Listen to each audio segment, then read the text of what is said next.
For 7 long years, General Marcus Hale had not walked a single step.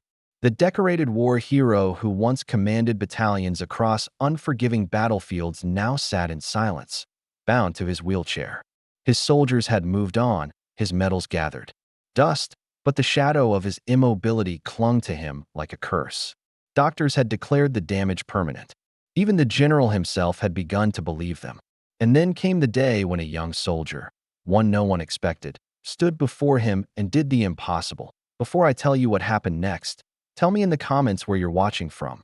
I love knowing who's listening. The soldier's name was Private Elijah Cole, fresh out of basic training, carrying both the weight of being the newest recruit and the quiet burden of being the only black man in his unit. Whispers trailed behind him in the barracks. Some doubted his discipline, others his strength. But what stung him most was the silence of the general himself, who rarely looked his way. Elijah didn't complain. He watched, he listened, and he waited. The general's injury had come from an ambush years earlier. Shrapnel, torn ligaments, nerve damage. Every morning, he stared at the dead weight of his legs with quiet fury. He had once carried men through fire, yet now he couldn't even carry himself across a room. His men respected his past, but he felt their pity more than their honor. And then one dawn, the storm broke. Elijah found himself alone in the training yard when he noticed the general watching from his chair. The air was heavy with humidity, the grass wet beneath his boots. Elijah dropped his rifle and knelt, not to tie a shoelace, but to press his hands into the dirt. He whispered words his grandmother had once told him. Strength is not muscle. It is spirit breathing through weakness. The general's eyes narrowed. For the first time, he spoke directly to Elijah. What do you think you're doing, Private? Elijah looked up, his palms caked in mud. Sir, I think you can walk again. Not because doctors say so, but because you still carry a soldier's heart. The general's chest tightened. He had heard empty encouragement before, but this felt different, like a challenge delivered with reverence. Still, anger rose within him. You dare question me, boy? He snapped as a silence fell over the yard. A few soldiers turned their heads. For a moment, it seemed Elijah had gone too far. But he didn't flinch. No, sir, he said calmly. I dare believe in you when you don't. The general's hands trembled on the armrests.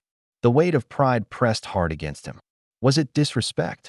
Or was it the first spark of truth he had heard in years? That afternoon, Elijah returned. With a crude harness he had fashioned from belts and straps. He didn't ask permission. He simply stood in front of the general and said, Sir, lean on me. Murmurs rippled among the soldiers gathered around. Some whispered he was reckless, others that he was about to humiliate himself. The general's jaw clenched.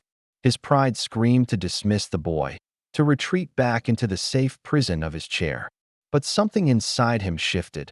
The memory of carrying men across burning fields, the echo of orders shouted into smoke-filled skies. Slowly, painfully, he took Elijah's arm. Every sound in the yard disappeared. Only the rasp of breath, the creak of metal braces, and the thud of Elijah's heartbeat filled the silence. The general's legs trembled like brittle branches. For a moment, it seemed they would collapse. And then, one step. Wobbly, unsteady, but real. Gasps erupted. Another step followed. And another. The crowd of soldiers grew still, their disbelief melting into awe. Some wiped at their eyes, others stood rigid, as though saluting history itself.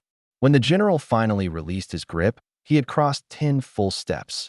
His first in 7 years. Applause thundered across the yard, but none louder than the beating of his own heart.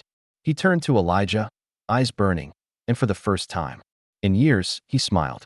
Private Cole, he said, voice cracking with the weight of rebirth. Today, you carried me further than any man ever has. Because courage is not in defying weakness. It is in sharing strength when the world doubts it. And sometimes, the first step doesn't belong to the wounded man. It belongs to the one who dares to believe he can rise. That if this story moved you, share your thoughts below. And if you believe kindness and courage still matter in our world, make sure to subscribe and join this community. Because here, every story is a step forward.